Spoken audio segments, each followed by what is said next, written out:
आज हम चांद पे पहुंच गए। धरती से चांद की दूरी 4 लाख किलोमीटर है। कई लोगों ने तो चांद पर जमीनें भी खरीद ली हैं।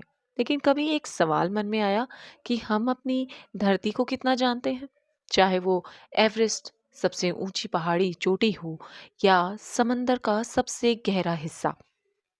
हम अपनी धरती को सिर्फ 5 से 6% जानते हैं। शायद ये भी ज्यादा बता दिया मैंने। समंदर की सटीक गहराई का पता किसी को अब तक नहीं। और अब तक वहां सिर्फ 3 लोग गए और सिर्फ 3 घंटे बिता पाए। जबकि चांद पर अंतरिक्ष यात्रियों के द्वारा बिताया गया समय करीब करीब 310 घंटों का है। तो चलिए आज समंदर के गहरे रहस्य खोलते हैं। मैं हूँ ऐतिहासिक यात्रा पे आप सबके साथ। अगर मेरा चैनल आपको अच्छा लगे तो प्लीज़ मुझे लाइक शेयर और कमेंट करें। मेरे चैनल को सब्सक्राइब ज़रूर करें। तो चलिए वापस आते हैं समंदर पर। जानते हैं समंदर का जन्म कैसे हुआ और ये समंदर समंदर कैसे हुआ। हम सभी जानते हैं कि धरती पर 72% पानी है और समंदर का खारा पानी बाकी 28% ज़मीनी हिस्सा जहाँ इंसान बसता है।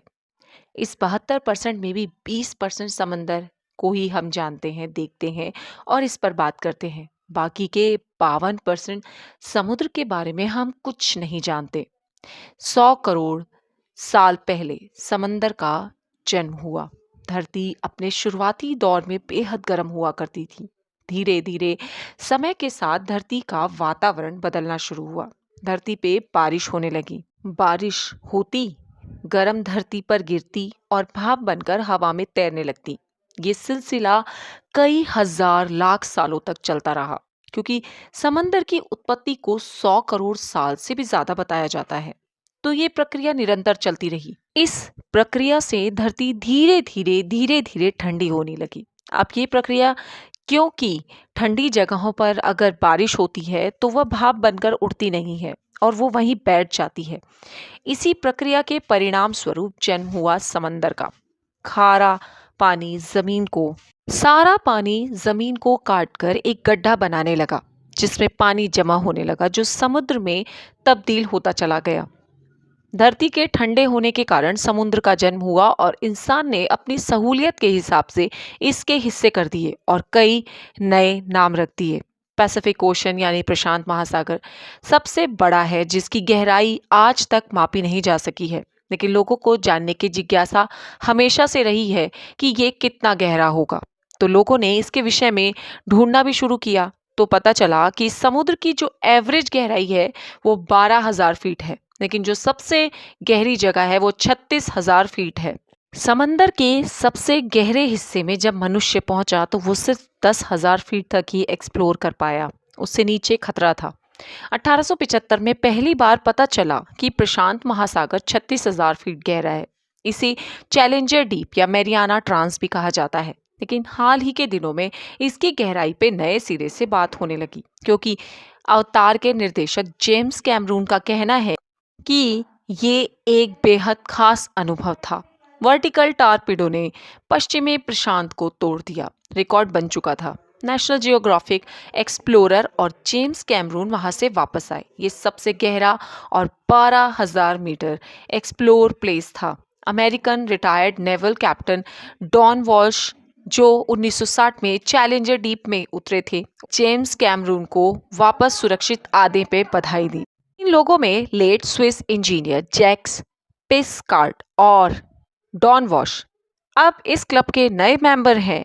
जेम्स कैमरून, जो अपनी मूवीज को रियलिस्टिक बनाने और एक्सपेरिमेंट्स के लिए दुनिया भर में जाने जाते हैं। अब हम वापस समंदर पर आते हैं।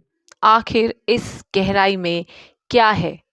ये बेहद रहस्यमयी जगह है, क्योंकि यहाँ पहले तो सूरज की रोशनी ही नहीं पहुँचती। तो यहाँ कोई सी एनिमल होंगे या नहीं, ये कहना बहुत मुश्किल है। अब सवाल उठता है कि सिर्फ 4 लोग ही इतनी गहराई तक क्यों उतर पाए। तो इसकी बहुत गहरी वजह है कि जब आप नीचे और नीचे जाते हैं तो पानी का फोर्स आप पर बढ़ता जाएगा, जिसकी आप कल्पना भी नहीं कर सकते।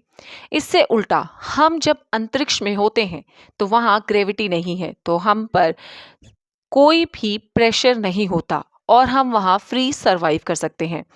हम पर जब कोई प्रेशर नहीं है तो हम उड़ते हैं।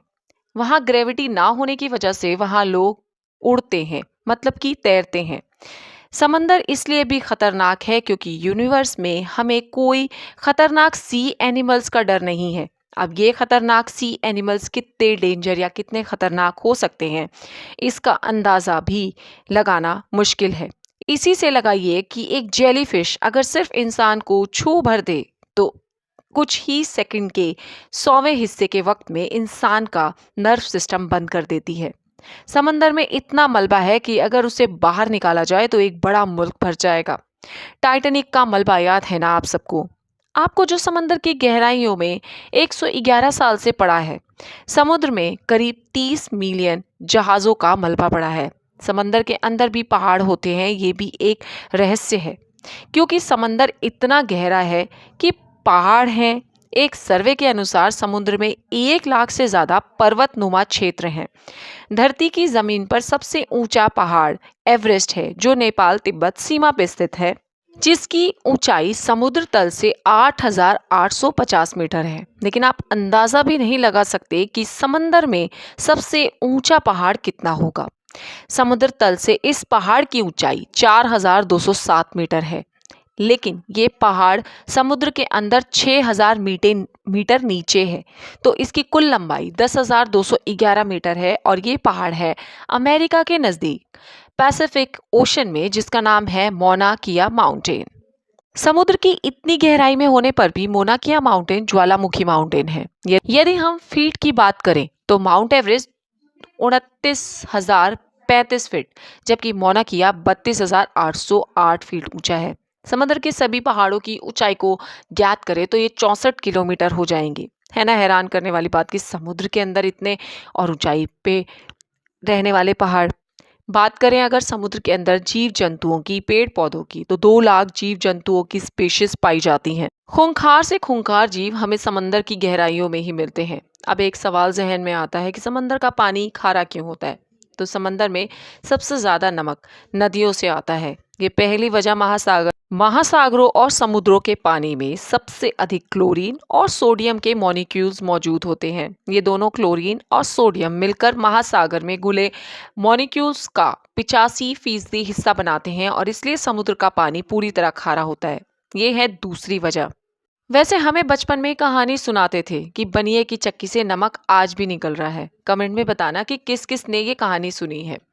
आगे बढ़ते हैं। अमेरिका के नेशनल आशियाना और एटमॉस्फेरिक एडमिनिस्ट्रेशन के मुताबिक अगर सभी समुद्रों से पूरा नमक निकाल जमीन पर फैला दिया जाए तो उसकी परत 500 मीटर ऊंची एक लेयर जमीन को घेरने तक बना दी जाएगी।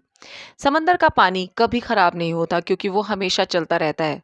समंदर की गहराई नापने के लिए फेदोमीटर का इस्तेमाल किया जाता है। ये कुछ ऐसा होता है कि इसे जलयान से जोड़कर पानी में गिरा दिया जाता है और अल्ट्रासोनिक वेव्स को कैप्चर किया जाता है। समुद्र तल से जब ये टकराता है तो जितनी देर इसे नीचे जाने में लगती है उतनी दूरी को गहराई का अंदाजा लगाते हैं। लेकिन इतना जानने पर भी हम समुंदर को नहीं जानते। धरती पर होने के बावजूद हम समुंदर के बारे में कितने ही रहस्य हैं जो अब तक नहीं जानते, और शायद हम सिर्फ 5 से 6% और गहराई को 1% ही जान पाए हैं।